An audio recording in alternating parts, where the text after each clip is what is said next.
فیصلہ کن قدم معاویہ نے کیا اٹھایا؟ فیصلہ کن قدم یہ تھا کہ ایک تو اپنے جاسوس بھیجے، 3 گروہ معاویہ نے امام حسن علیہ السلام کے پیروکاروں میں، امامت کے نظام سے تعلق رکھنے والوں کے اندر 3 گروہ باقاعدہ رسمی طور پر روانہ کیے۔ ایک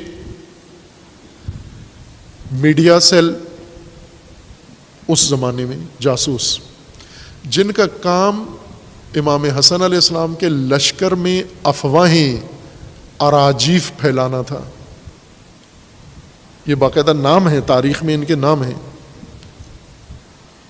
یہ بھیجے، شام سے آئے اور کچھ کوفیوں کو اپنے ساتھ ملایا، جان پہچان تھی، ان کی دوستیاں تھیں، یا کچھ کو باقاعدہ پیسے کے ذریعے سے خریدا، ملازم رکھا کہ ہم نے یہاں پر ایک میڈیا سیل چلانا ہے اور وہ پروپیگنڈا کرنا ہے آپ کے خلاف، امام حسن کے خلاف، افواہیں پھیلانی ہیں، ایسی افواہیں جس سے اس لشکر کے اندر انتشار پیدا ہو، مایوسی پیدا ہو، نا امیدی پیدا ہو، اور بہت کامیابی کے ساتھ یہ کام کیا۔ امام حسن علیہ السلام نے باقاعدہ ایک نوٹیفیکیشن جاری کیا بصرہ اور کوفہ کے حاکم کے نام، کوفہ میں تو خود امام تھے، کوفہ میں اپنے کمانڈر کے نام اور بصرہ کے حاکم کے نام، کہ شامی جاسوس جو آ کر ہمارے لشکر میں افواہیں پھیلا رہے ہیں، ہماری چھونیوں میں گھس گئے ہیں، ان کو پکڑ کے قتل کر دیا جائے۔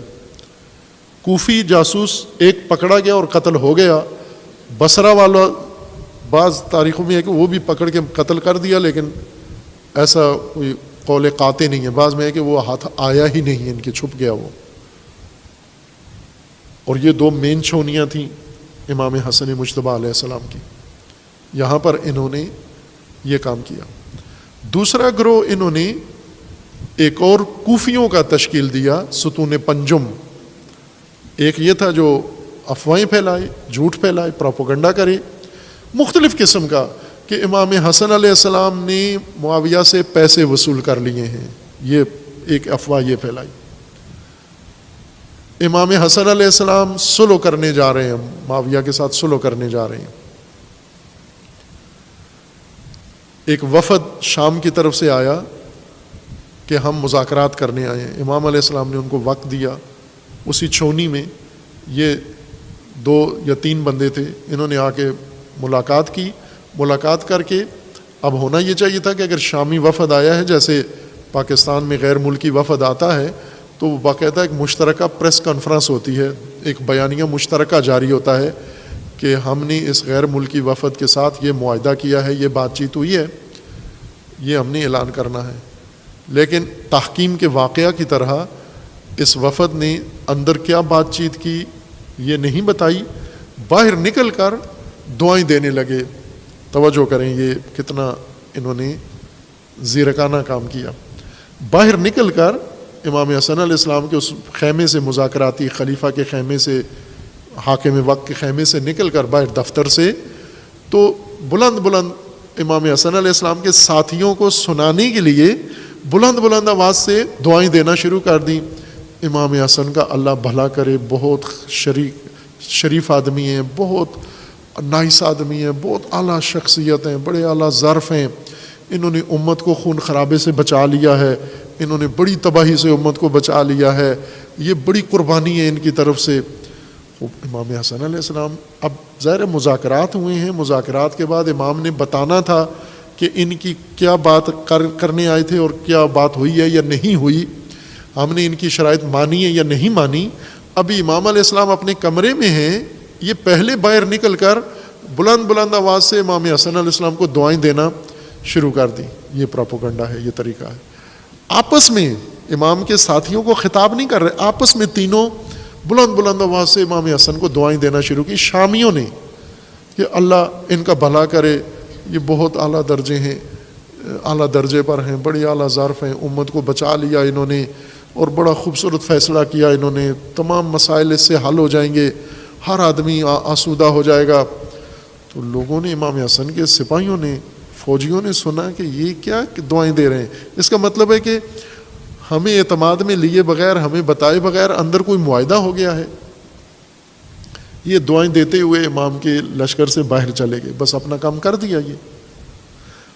اب یہاں جن لوگوں نے یہ دعائیں سنی شامیوں کی زبانی، تو انہیں چاہیے تھا یہ فوراً امام کے خیمے میں آتے اور پوچھتے آ کر کہ یہ باہر نکل کر اس طرح کا تاثر دے رہے ہیں کہ گویا کوئی جنگ بندی ہو گئی ہے یا کوئی صلح ہو گئی ہے یا آپ اقتدار چھوڑ رہے ہیں، یہ سننے کے بجائے، چونکہ انہیں پتہ تھا، ماہر تھے، میڈیا اسپیشلسٹ تھے وہ لوگ، اور معاویہ نے یہ پورے مملکت سے جمع کیے تھے، ان کی صلاحیتوں کا پتہ تھا کون کس چیز کا ماہر ہے۔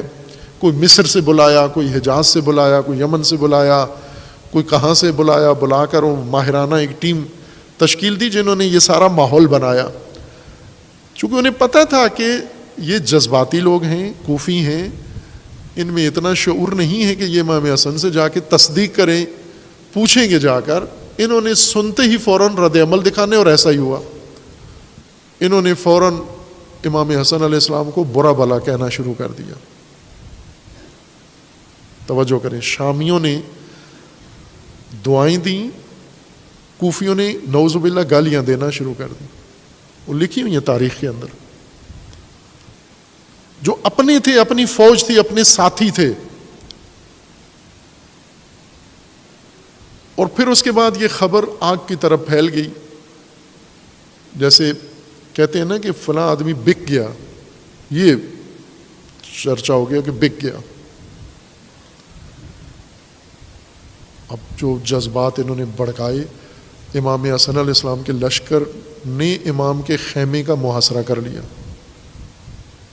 مشکل سے چند وفاداروں نے امام علیہ السلام کو بچا کے اس خیمے سے باہر نکالا زخمی حالت میں، اور دور لے گئے، اس چھونی سے باہر مدائن میں لے گئے، ایک گھر میں جا کر مخفی رکھا۔ اور اس گھر میں جہاں پر جا کر پناہ لی امام حسن علیہ السلام نے، اس گھر کے مالک نے اور اس کے ساتھی نے کہا کہ یہ تو ظاہر ہے اب تو جنگ ختم ہونے والی ہے، بغیر کسی، ہمیں جنگ تو ہوئی نہیں کہ مال غنیمت ملتا، علاقہ کوئی فتح نہیں کیا، دارالامارہ شام کا ہمارے ہاتھ نہیں آیا، بیت المال ہمارے ہاتھ نہیں آیا، ہم تو محروم رہ گئے، باقی لوگوں نے پیسے لے لیے، ہم محروم رہ گئے، تو ہم پھر کیوں آخری موقع ہاتھ سے جانے دیں۔ انہوں نے امام حسن علیہ السلام کو شامیوں کے سپرد کرنے کا منصوبہ بنایا اور پیغام بھیجا کہ امام حسن ہمارے پاس ہیں، ہم ان کو اسیر کر کے آپ کے حوالے کرنے کے لیے تیار ہیں، بشرطے کہ ہمیں اس کا صلہ ملے۔ یہ ایک کام کیا انہوں نے۔ ایک اور کام جو فیصلہ کن ثابت ہوا، جس وجہ سے امام علیہ السلام نے پھر باقاعدہ کہہ دیا کہ اب بہترین راستہ صلح ہے، یعنی اقتدار سے کنارہ کشی ہے، اور اقتدار اس شخص کو دے دیا جسے امام حق پہ نہیں سمجھتے تھے، باطل سمجھتے تھے، غلط سمجھتے تھے، جس کے ساتھ جنگ کرنا واجب سمجھتے تھے۔ تیسرا کام جو فیصلہ کن ہوا، وہ کس نے یہ فیصلہ کن مرحلہ اس جنگ میں، اقتدار کی جنگ میں کیا؟ وہ تھا امام کے جنگی کمانڈر، امام کے لشکر کے بڑے مرکزی جنگی کمانڈر۔ 3 بڑے کمانڈر تھے جنہیں امام علیہ السلام نے یہ جنگی مہم سونپی تھی۔ 4 کہہ لیں، چوتھا نہایت وفادار نکلا، قیس ابن سعد ابن عبادہ انصاری۔ یہ بہت ہی اعلیٰ انسان ثابت ہوا اس اقتدار کی جنگ میں، اور بہت بابصیرت۔ معاویہ نے پہلے سے امام علیہ السلام کے ان جنگی کمانڈروں پر نظر رکھی ہوئی تھی، اور یہ سارے امام نے چن کے لگائے تھے، کسی خاص ترجیح کی وجہ سے لگائے تھے۔ مرکزی کمان اپنی فوج کی عبید اللہ ابن عباس ہاشمی، عبداللہ ابن عباس کے چھوٹے بھائی عبید اللہ ابن عباس کو دی۔ عبید اللہ ابن عباس کے اندر معاویہ کی شدید نفرت موجود تھی، اور اس نفرت کی وجہ یہ تھی کہ یمن کی ولایت کے زمانے میں امیر المومنین کی طرف سے عبید اللہ یمن کے والی تھے۔ یمن پر معاویہ کے بھیجے ہوئے ایک دستے نے بصر ابن ابی ارطاد کی سربراہی میں حملہ کیا، اور والی یمن عبید اللہ کے 2 کمسن بچے ان کی ماں کے سامنے زندہ چیر دیے، ٹانگوں سے پکڑ کے دونوں بچے چیر دیے زندہ. اور عبید اللہ وہاں سے یمن چھوڑ کر بھاگ کر کوفہ امیر المومنین کے پاس آ گئے، جس پر امیر المومنین نے بہت غصہ دکھایا کہ تجھے یمن میں رہنا چاہیے تھا، تو تیرے بچوں کا گھر کا یہ حشر کیا اس نے اور تو یمن چھوڑ کر میرے پاس آ گیا ہے. تو اس نے کہا کہ میں خبر دینے آیا ہوں. تو کہا خبر کوئی قاصد بھی پہنچا سکتا ہے، کوئی دفتر کا بندہ بھی پہنچا سکتا ہے، خود والی چھوڑ کر آ گیا ہے، ان کے دہشت گردوں کے حوالے یمن کر کے ادھر آ گئے ہو. خطبہ ہے مفصل امیر المومنین علیہ السلام کا. اور ظاہر ہے کہ جس شخص کے 2 کمسن بچے معاویہ کے لشکر کے ہاتھوں اس طرح سے ظلم کا نشانہ بنے ہوں، اس کے دل میں کتنی نفرت ہوگی. اور ہاشمی بھی ہے اور امیر المومنین کا پیروکار بھی اور بڑا شیعہ کمانڈر بھی ہے، خاندان اہل بیت میں سے بھی ہے. اس سے بہتر موضوع اور کون ہو سکتا ہے؟ اس شخص کو 12,000 کا لشکر دے کر روانہ کیا کہ آپ جو فلاں شہر میں جا کر سرحد پر پڑاؤ ڈال لو، اور معاویہ کا لشکر وہاں ہے، وہاں جا کر انتظار کرنا، جنگ میں پہل نہ کرنا. اگر انہوں نے شروع کی تو آپ بھی شروع کر دینا، ورنہ میرا انتظار کرو، میں باقی ماندہ فوج لے کر تمہارے پاس پہنچ رہا ہوں. ان سے پہلے سے معاویہ نے ان کے بارے میں پلاننگ کی ہوئی تھی، منصوبہ بنایا ہوا تھا. ان 3-4 بڑے کمانڈروں کے اوپر نظریں تھیں اس کی، اور سب کے پاس الگ الگ بندے بھیجے. دیناروں کی بوریاں بھیجیں اور وعدے وعید بھیجے. جو ہی یہ وہاں پہنچا مسکن شہر میں، اس آبادی میں، وہاں پر رات کے وقت وہ شامل وفد آیا اور انہوں نے ملاقات کی. آ کر 3 وعدے دیے اس کو. ایک خوبصورت عورت، دمشق کی سب سے خوبصورت عورت، اس وقت لبنان دمشق میں تھا، یعنی سب سے خوبصورت دمشقی یا لبنانی عورت، یہ تو تیرے لیے تیار بیٹھی ہوئی ہے وہ خیمے میں. اور دوسرا اتنے لاکھ دینار، جن میں سے کچھ وہیں نقد دے دیے، کچھ کہا کہ وہاں جب پہنچو گے تو ملیں گے. اور تیسرا وعدہ یہ دیا کہ معاویہ نے کہا کہ اگر میرا ساتھ دو اور میں امام حسن کو اقتدار سے نکال دوں تو میری فوج کے کمانڈر ان چیف تم ہوگے. یہ شخص رات کے وقت 12,000 لشکر میں سے 8,000 لشکر لے کر معاویہ سے جا ملا. پیچھے 4,000 بچ گئے، جو قیس ابن سعد ابن عبادہ جو امیر المومنین کے دوسرے کمانڈر تھے عبید اللہ کے بعد، ان کی کمان میں باقی رہ گئے. اور اس وقت قیس نے پیغام بھیجا امام حسن علیہ السلام کو کہ یہ ماجرا بارڈر پہ رونما ہو گیا ہے. اور اس خبر سے پہلے کہ قیس کا پیغام امام کو ملے، معاویہ کے ایلچیوں نے پہلے کوفیوں میں یہ خبر پھیلا دی تھی کہ وہ جو لشکر امام نے بھیجا تھا وہ سارا شامیوں سے مل گیا ہے. خب جب امام علیہ السلام، اب یہ 1-2 دنوں میں یہ واقعات رونما ہوئے. اتنا بڑا لشکر، امامت کا لشکر، یہ معاویہ سے جا ملا کمانڈر سمیت. یہ ایک نہیں، 2 کمانڈر اور بھی ملے. ان کے پاس چھوٹے دستے تھے، وہ دوسرے محاذوں پر مل گئے. یہ بڑے محاذ کا تھا. دوسرا وہ پراپوگنڈا میڈیا جنہوں نے وہ دعاؤں کے ذریعے سے پراپوگنڈا کیا. دعائیں ایک حربہ تھا، میں ایک نمونہ بتا رہا ہوں، ورنہ انہوں نے 20 کام کیے. کس کس سے مل کے کیا کیا تلقین کروائی، کس سے مل کر کیا نشر کروایا جھوٹ، وہ تاریخ میں موجود ہے. اور تیسری چیز جو پھیلائی حوصلہ شکنی کے لیے، یہ کہ ایک خرید لیے، میڈیا کے ذریعے بلایا اور تشویش پھیلانے کے لیے یہ کام ان لوگوں نے کیا. اور مکمل طور پر امام کا لشکر منتشر ہو گیا. اتنا منتشر ہوا کہ اٹھ کر خود اپنے امام پر حملہ کر دیا. ان سے بچنے کے لیے، آپ توجہ کریں، شامیوں سے بچنے کے لیے امام نے مدائن میں پناہ نہیں لی، کوفیوں سے، اپنے لشکر سے بچنے کے لیے، محفوظ رہنے کے لیے جا کر پناہ لی. اور جس گھر میں پناہ لی اس نے پلان بنایا کہ ہم باندھ کے رسیوں میں شامیوں کے حوالے کر کے آخری سودا ہم کر لیتے ہیں. یہ کتاب احتجاج میں امام حسن علیہ السلام کی اپنی حدیث موجود ہے. وہاں پر منتہی الاعمال میں شیخ عباس قمی نے اس روایت کو صراحت کے ساتھ ذکر کیا، باقی محدثین نے اس کو ذکر کیا ہے اس روایت کو. وہ بابا آپ توجہ کریں کہ اقتدار امام حسن علیہ السلام نے کیوں چھوڑا، کس نے چھڑوایا؟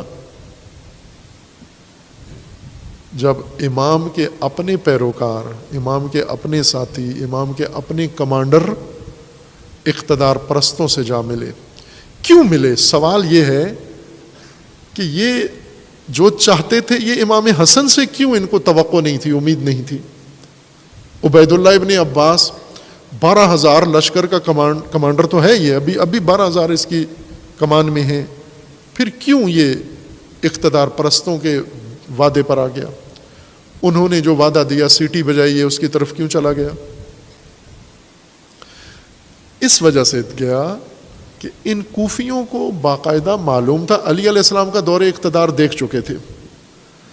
امیر المومنین نے اپنی سیاست کے زمانے میں اقتدار کو جوتی کی نوک پر رکھا، ان کے سامنے کہا کہ اقدار اصل ہیں، اقدار مہم ہیں، میں اقدار کا امام ہوں، اقتدار کا امام نہیں ہوں، میں اقدار کی خاطر اقتدار قربان کر سکتا ہوں، میں نے کیا ہے.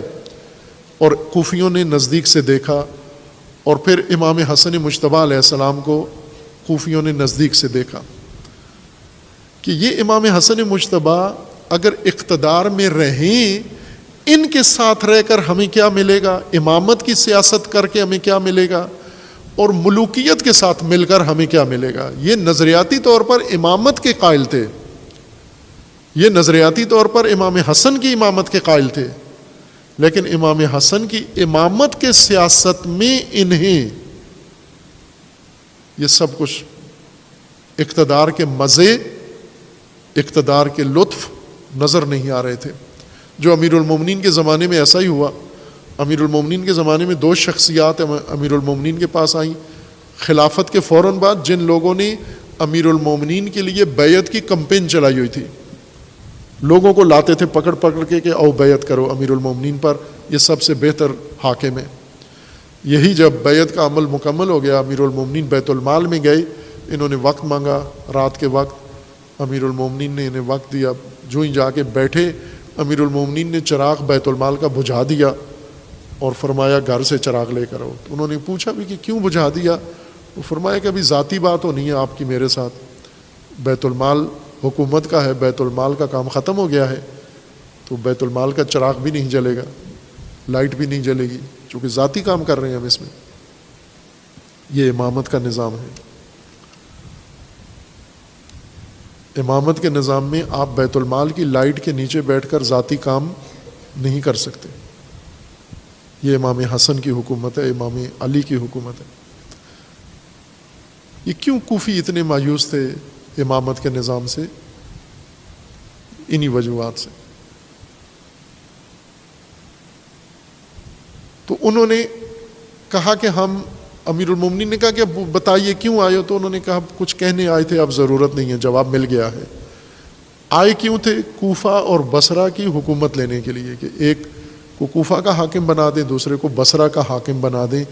تو جو حاکم، جو والی چراغ 1 منٹ ہمارے لیے بیت المال کا نہیں جلانے کے لیے حاضر، وہ ہمیں یہ سب کچھ کیسے دے گا؟ لہٰذا یہی چلے گئے، وہاں سے جا کر جنگ جمل کی تیاریاں شروع کر دی. عزیزان، یہ اقتدار کے نظام میں امامت کی سیاست، امامت کا جنگ کا طریقہ، اقتدار یا اقدار. اور امام حسین علیہ السلام نے اس مکتب امامت میں پھر اوج کر دی، معراج کر دی. اقتدار سے ٹکرا کر اقدار بچانے کے لیے نہ صرف اقتدار قربان کر دیا، امیر المومنین نے اقتدار قربان کیا، امام حسن نے اقتدار قربان کیا، امام حسین نے سب کچھ اقدار پر قربان کر دیا۔ ایک کام جو پروپیگنڈا معاویہ کے لشکر نے امام حسن علیہ السلام کے ساتھ کیا، جو آج تک لوگوں کی گمراہی کا سبب بنا ہوا ہے۔ میں کئی علماء محققین سے یہ کہا ہے کہ بنو امیہ کے دور میں جو کچھ دینی متون مدون ہوئے ہیں، کیا ان میں نظر ثانی کو آپ ضروری نہیں سمجھتے؟ بنو امیہ کے دور میں جو حدیث کی کتابیں لکھی گئی ہیں، بنو امیہ کے دور میں جو فقہی کتابیں لکھی گئی ہیں، بنو امیہ کے دور میں جو تاریخ لکھی گئی ہے، بنو امیہ کے دور میں جو تفسیریں لکھی گئی ہیں، بنو امیہ کے دور میں جو دین کے مجموعے بنائے گئے ہیں، تربیت ہوئی ہے، کیا ان سب میں آپ ضروری نہیں سمجھتے کہ نظر ثانی کی جائے؟ کہ جب بنو امیہ ہر چیز کو جائز ناجائز کو استعمال کرتے تھے اقتدار کے لیے، دین کو خصوصاً، اور وہی دین آپ تک آ پہنچا ہے، تو کیا آپ ضروری نہیں سمجھتے کہ اس میں تھوڑا سا نظر ثانی کر لیں کہ یہ ممکن ہے بنو امیہ نے اس کو اپنے اقتدار کے لیے بنوایا ہو؟ ضرورت سمجھتے ہیں لیکن جرأت نہیں کرتے۔ ایک کام جو بنو امیہ نے کروایا وہ یہ تھا، یعنی ان کا یہ میڈیا سیل بہت کامیاب میڈیا سیل تھا۔ انہوں نے جب ایک طرف سے یہ پروپیگنڈا کروایا کہ امام حسن علیہ السلام جنگ نہیں کرنے کے لیے تیار ہیں بلکہ صلح پر سوچ رہے ہیں، اور صلح کے لیے بھی کوئی بڑا معاوضہ لے کر یہ کرنے چاہ رہے ہیں شامیوں سے، یہ پروپیگنڈا انہوں نے کروایا۔ اس سے پہلے اور اس خصوصاً اس دوران ان 6 ماہ کے اندر امام حسن کے بارے میں جو بہت زیادہ زہر اگلا شامیوں نے، جو آج کی نسل کو بھی، آج کے پاکستانی مفتیوں کو بھی گمراہ کیے ہوئے ہے، اس میڈیا سیل نے جو کام کیا وہ آج کے میڈیا میں بھی آپ کو نظر آ رہا ہے۔ انہوں نے یہ اکسانا شروع کیا، پھیلانا شروع کیا کہ امام حسن علیہ السلام کو سیاست سے، اقتدار سے، جنگ سے، دشمن سے کوئی سروکار نہیں ہے، یہ تو کثرت سے شادیوں میں مصروف ہیں، ان کی خفیہ شادیاں ہیں سینکڑوں کے حساب سے، اور ان کے گھر ہیں، بنگلے ہیں جگہ جگہ پر، ان کی پراپرٹی ہیں، ان کے فلاں ہیں، ان کے پاس مال و منال و مال و دولت اتنا ہے۔ یہ شامی میڈیا سیل نے یہ کام کیا، یہ بنو امیہ کے زمانے میں یہ زہر شخصیت کشی امام حسن علیہ السلام کی گئی، جو ابھی تک یہ زہر ان مفتیوں کے ذہن میں ابھی تک بھرا ہوا ہے۔